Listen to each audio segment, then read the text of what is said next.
এখন আমি যদি বলি, আমার কথা কি মন খারাপ করবেন? আমি যদি বলি যে বিগত 50 বছরে আমাদের দেশ স্বাধীন হয়েছে কবে বলেন? 71, এখন কত? 23, কত বছর বলেন? আমরা কি একটাও ক্ষেপণাস্ত্র তৈরি করতে পারলাম না? এই বিশ্বে এই ধরনের প্রযুক্তি ছাড়া কেউ টিকে থাকতে পারে? এটা কি ঢাল তলোয়ারের যুগ যে ওরা এগুলো বানাবে আর আমরা ঢাল তলোয়ার নিয়ে বসে থাকবো? কি করলাম আমরা বলেন? আপনারা তো রাগ করেন কথা বললে। রাগ না করে একটু ভালো করে মন দিয়ে শুনেন না, মন দিয়ে চিন্তা করেন না। কি করলাম আমরা এতদিনে? আমাদের 50টা ক্ষেপণাস্ত্র থাকার কথা ছিল, আমাদের 50টা পারমাণবিক অস্ত্র থাকার কথা ছিল। কিসের ভিত্তিতে আমরা লড়াই করব? কিসের ভিত্তিতে আমরা লড়াই করব? মিয়ানমার যদি আমাদেরকে কালকে চাপ দেওয়া শুরু করে, আমরা কিসের ভিত্তিতে লড়াই করব? কি নিয়ে লড়াই করব? এমনকি পুরো মুসলিম বিশ্বের বড় বড় পরাশক্তিগুলোর সাথে আমাদের সম্পর্ক কতটুকু ভালো। ইরান বুঝে ফেলতেছে যে রাশিয়ার সহযোগিতার দরকার আছে, কারণ রাশিয়া হচ্ছে এখনকার আমেরিকাদের বিরুদ্ধে একটা সুপার পাওয়ার, তাই না? অনেক কান্ট্রি এখন ওদের সাথে যুদ্ধ করতে গেলে রাশিয়ার সাথে বন্ডিং করে। এটা ওয়ার্ল্ড অ্যাফেয়ার্স। আমরা বিগত 50 বছরে কি করতে পারি না, ব্যর্থতার ইতিহাস রচনা করা যাবে।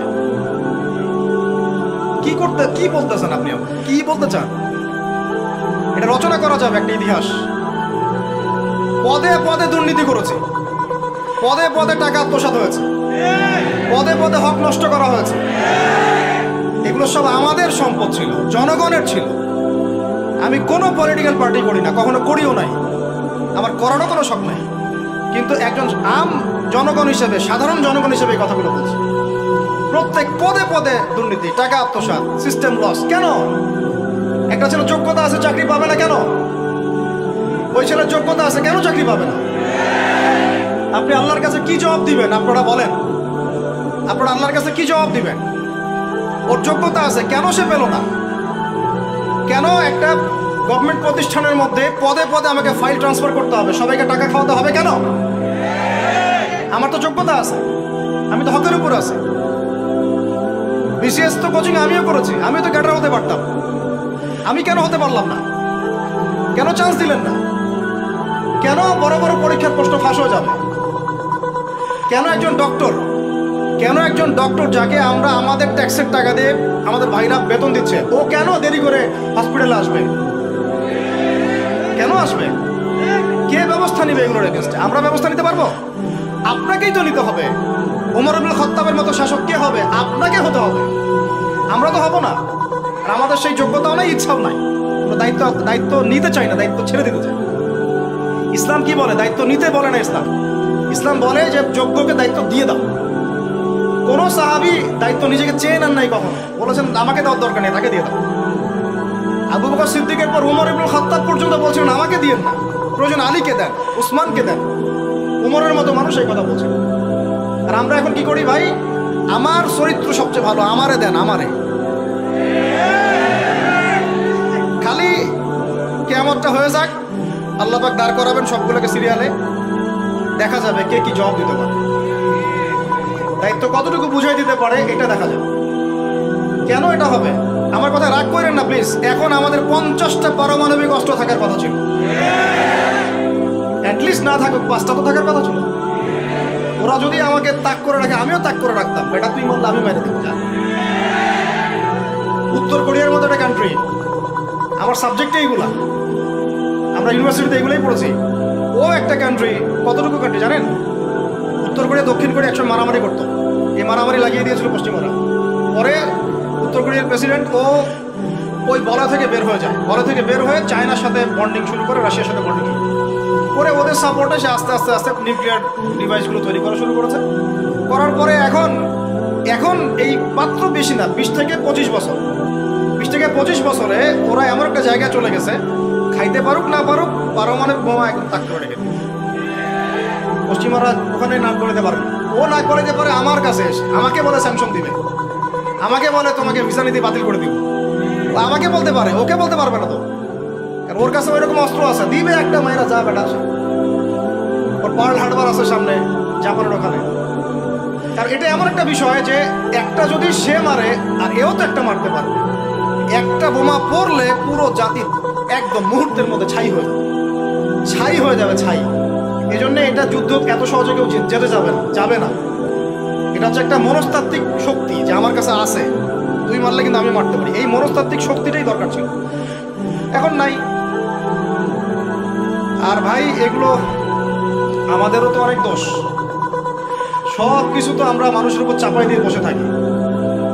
আমরা যখন অ্যানালাইসিস করতে বসি সবাই মনে হয় যে বিজ্ঞ পণ্ডিত, কিন্তু আপনি তো দায়িত্ব নিয়ে সামনে আসছেন, আপনি তো পড়াশোনা করে উপরে আসছেন না, আপনি তো জ্ঞান অর্জন করে মানুষকে বোঝানোর চেষ্টা করছেন না।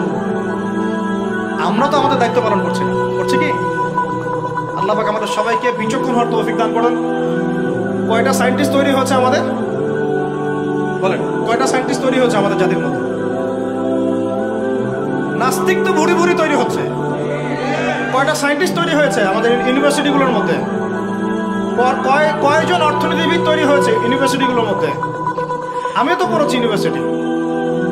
ছেলে মেয়ে একসাথে বসে গাল গল্প করে, চীনা বাদাম খায়, কোনো সময় স্যার আর ছাত্রীর প্রেম হয়ে যায়। আমি বলছি না কিছুই হয় না, পড়াশোনা তো হয়, সিস্টেম তো অনেক সুন্দর, টাকা পয়সাও সরকারি অনেক খাচ্ছেন আপনারা।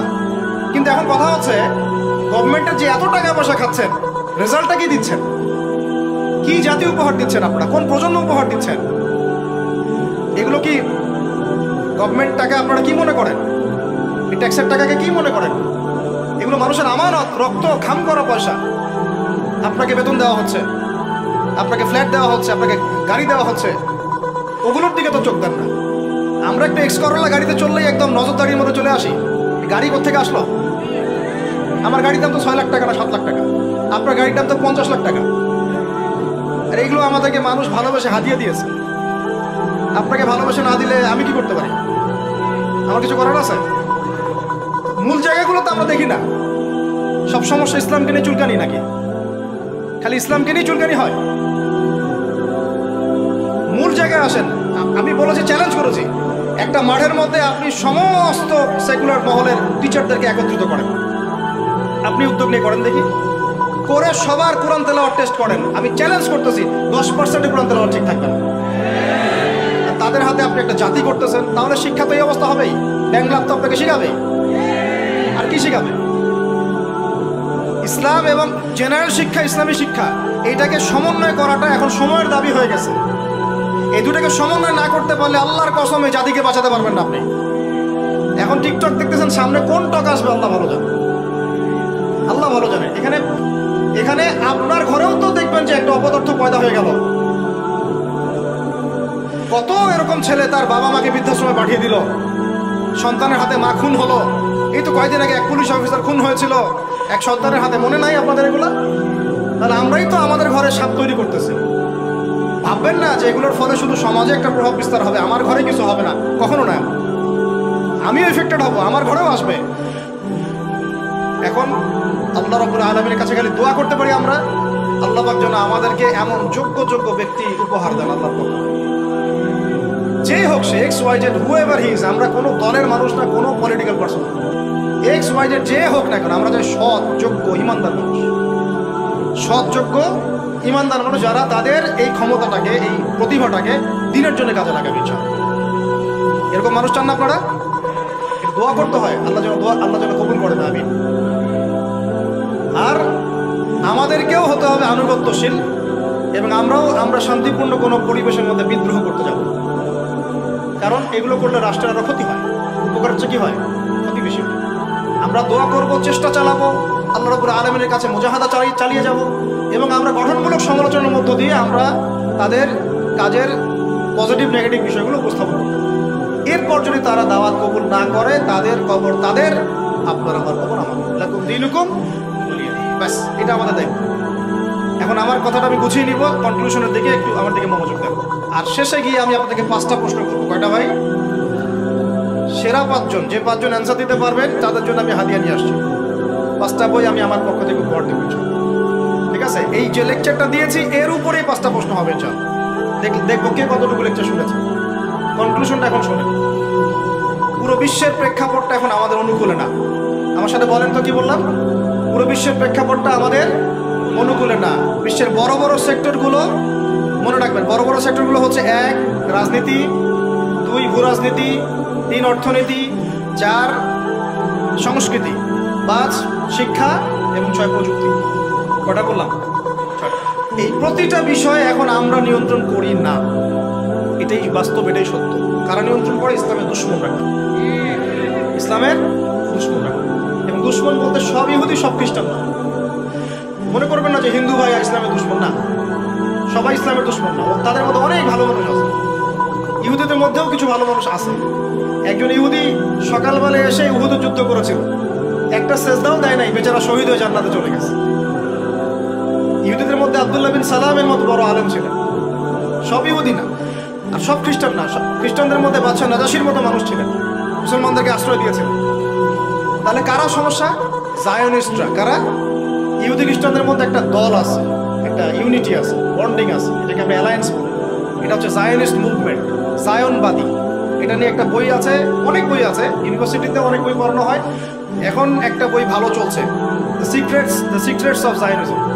দ্য সিক্রেটস অফ জায়নিজম, এই বইটাও পড়লে আপনারা বুঝতে পারবেন, অনেক কিছু বুঝতে পারবেন।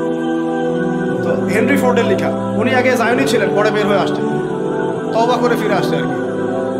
তো এরা হচ্ছে এই বিষয়গুলো নিয়ন্ত্রণ করে, প্রতিটা বিষয়, প্রত্যেকটা বিষয়, ব্যাংকিং সিস্টেম থেকে শুরু করে পলিটিক্যাল অ্যাফেয়ার্স,